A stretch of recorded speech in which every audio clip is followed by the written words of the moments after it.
అంతే లేవగానే ఈ సంస్కృతి తులసి మొక్క, దానికి పూజ చేయడం, అక్కడ ఏదో కాస్త నీళ్లు పోయడం, ఓ దండం పెట్టడం, ఇది కనపడాలి ఖచ్చితంగా. వేద నిర్ఘోషనుడొక్క శుద్ధిగని, వేదం చదవనైనా చదవాలి, విన్నైనా వినాలి. బ్రాహ్మణోత్తములైన వాళ్ళు ఈ ప్రాంతంలో ఎక్కువ ఉన్నారని విన్నా, నమస్కారం పెట్టి కోరుతున్న వేదాన్ని వదలకండి, వేదాన్ని వదలకండి. వేద నిర్ఘోషం మీ ఇంట్లో వినపడాలి. ఇప్పుడు కుటుంబంలో ఒక్కడికైనా వేదం నేర్పాలి. నాకు చెప్పే అర్హత లేదు, కానీ చెప్పవలసిన వాడిని కాబట్టి చెబుతున్నా. వేదం వదిలేయడం వల్లే బ్రాహ్మణ కుటుంబాలు దెబ్బతింటున్నాయి. వేదం వదిలేసాం, వేరే వృత్తులన్నీ చేపెట్టాం, అవి మనకి చేత కావు, ఇది వదిలేసాం. ఉన్నది వదిలించుకున్నాం, లేనిది మనకు పట్టలేదు, దరిద్రం అనుభవిస్తున్నాం. ఇంకేవో సాఫ్ట్వేర్ అండి, హార్డ్వేర్ అండి, అనవసరమైన వ్యవహారాలు ఇవన్నీ. ఈవేళ వాళ్ళెవరు వేద పండితుల కంటే సుఖంగా లేరు. వేద పండితుడు కాళ్ళకి డబ్బులెట్టి, కాళ్ళకి దండం పెట్టి డబ్బులు ఇస్తారు. సాఫ్ట్వేర్ వాడికి కవర్లో పెట్టిస్తారు, లేకపోతే బ్యాంకులో వేస్తారు. ఎప్పుడు వేస్తారో తెలియదు, చచ్చిపోతున్నారు. ఇప్పుడు ఈ వర్క్ ఫ్రమ్ వచ్చి ఇంట్లోనే తద్దినాలు పెట్టుకోవడం వచ్చిన తర్వాత రాత్రి పగలు దూరితే రాత్రి వరకు బయటికి రావట్లేదు మనిషి. ఇదా ఇంత అవసరమా? 12 గంటలు, 13 గంటలు, 14 గంటలు. పోనీ దీనికి ఏమైనా పెద్ద నెలకు 1 లక్ష ప్యాకేజీ ఉందంటే లేదు. 30,000, 25,000, 40,000 తీసుకుని చాకరీ చేయించుకుంటున్నారు ఇక్కడ. ఇది మళ్ళీ వీడు 1,00,000, 2 లక్షలకు వచ్చే సమయం వస్తుంది కదండి, అప్పుడు తీసేస్తారు జీతాలు ఇవ్వలేక.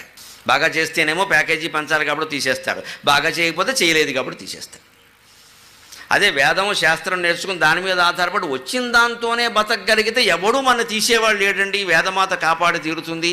ఎప్పుడు వేద పండితులకు బుకింగులు మన భాషలో చెప్పాలంటే ఉంటూనే ఉంటాయి. అందులో 10-15 ఏళ్ల కారణంగా మనకి ఎక్కువయ్యే ఉగాది వస్తే ఎవడు దొరకడు అసలు. పంచాంగం చెప్పే వాళ్ళకి, జ్యోతిష్ శాస్త్రం చెప్పే వాళ్ళకి, వేదం చదువుకున్న వాళ్ళకి ఏం లోటు లేదండి. పౌరోహిత్యానికి కూడానండి. ఏదో కరోనా వల్ల ఇబ్బందులు వచ్చాయి, కానీ మళ్ళీ ఉంటాయి, చేసుకోవచ్చు, పెద్ద ప్రమాదం లేదు. ప్రతి ఇంట్లోనూ శుభకార్యాలు అశుభాలు, శుభానికి అశుభానికి రెండింటికి. అయితే యజ్ఞోపవీతం ఇటు లేత అటు, లెక్కే ఉంది, కుడి ఎడమ రెండు మనవే. తిరుగునేను వృత్తి అండి.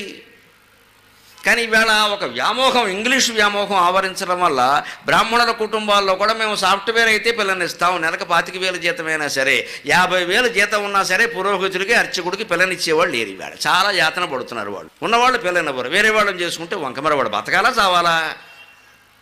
ఎలా చేరతారు? మనం ప్రోత్సహించాం, మనం నిరుత్సాహపరుస్తాం, మనమే వంకలెడతాం, మళ్ళీ వృత్తులన్నీ పాడైపోయాయి.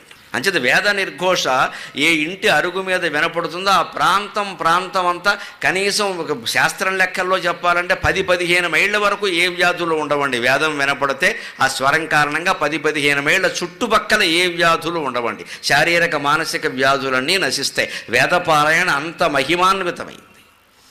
అటువంటి వేదపారాయణని మనం వదిలేసాం. ఇవాళ ఏదో సందర్భం వస్తేనే చేస్తున్నాం అంతే. వేదము దివ్యనాదము, వివేక సునాదము, భవ్య భారతీనాదము, వేద పండిత నినాదము, దుర్మద బుద్ధి మత్సర ఛేదము, షడ్రిపోద్ధతి నిషేధము, మోదము శైవ వైష్ణవామోదము, శ్రోత్రయుగ్మముల పేర్చిన తృప్పు వదల్సునెప్పుడు.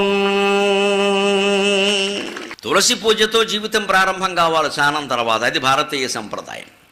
ఆ పైన వేదం చదవనైనా చదవాలి, విన్నైనా వినాలి.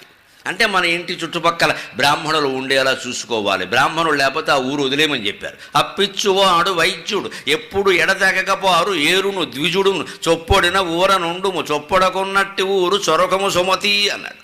ఒక బ్రాహ్మణుడు ఉండి తీరాలి మన చుట్టుపక్కల. ఎందుకంటే మనం చదవకపోయినా ఆయన చదువుతాడు, అది వినపడుతూ ఉంటుంది. ఆయన ఆ వృత్తిలో సుఖంగా ఉండేలా మనం చూడాలి. దాన ధర్మాలన్నీ బ్రాహ్మణులకమ్మని ఎందుకు చెప్పారంటే కులపక్షపాతం కాదమ్మా. వాళ్ళని ఏ ఉద్యోగం చేయొద్దన్నారు, వాడు బతకాలో వద్దా? అందుకని మిగిలిన వాళ్ళకి ఏం చెప్పారంటే మీ ఇంట్లో శుభం జరిగినా అశుభం జరిగినా షోడశ దానాలు చేయండి, అవి ప్రధానంగా బ్రాహ్మణులకు చేయండి అన్నారు. మరి వాళ్ళు బతకాలి కదండి. వీళ్ళకేం చెప్పారు? మళ్ళీ ఇస్తే పుచ్చుకోండి, అడక్కండి, ప్యాకేజీలు పెట్టకండి అని వీళ్ళకి చెప్పారు. వాళ్ళు వాళ్ళ ధర్మం వాళ్ళు వదిలేస్తారు, మన ధర్మం మనం వదిలేస్తాం. ఎలాగా? వాళ్ళు ప్యాకేజీలు పెట్టేస్తున్నారు మొత్తం. ఇస్తే పుచ్చుకోండి అని వాళ్ళకి చెప్పారు, ఇవ్వకుండా అడగమని చెప్పలేదు. ఇవ్వమని మనకి చెప్పారు. ఇవ్వమనేది మనము పాటించాం, వాళ్ళకి ఎందుకు ఇవ్వాలి అని మాట్లాడతాం. ఎక్కడ ఎందుకు వస్తుంది ఈ స్వార్థం అంతా? అసలు నాకు వేరే రకంగా సుఖంగా బతికే అవకాశం లేదు కాబట్టి ఏదో చేద్దాం, వచ్చింది నొక్కేద్దాం.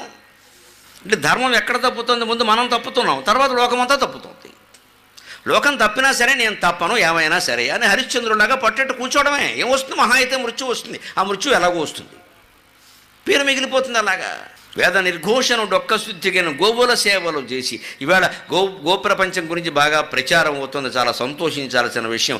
గోశాల లేనటువంటి దేవాలయం లేదు. మళ్ళీ అపూర్వమైన సంస్కృతి పెరుగుతుంది, చాలా సంతోషించాలి. గోమాతకి సేవ చేస్తే సమస్త దేవతలకి సేవ చేసినట్టే. అన్ని శాస్త్రాలు ఏకగ్రీవంగా అంగీకరించిన విషయం. బలవంతపు ఏకగ్రీవం కాదండి, స్వేచ్ఛగా ఏకగ్రీవం. అటువంటి గోవుల సేవలు చేసి, ఈ కుల భేదం లేకుండా, మత భేదం లేకుండా, స్త్రీ పురుష భేదం లేకుండా అందరూ గోవుల సేవలు చేసేవారు.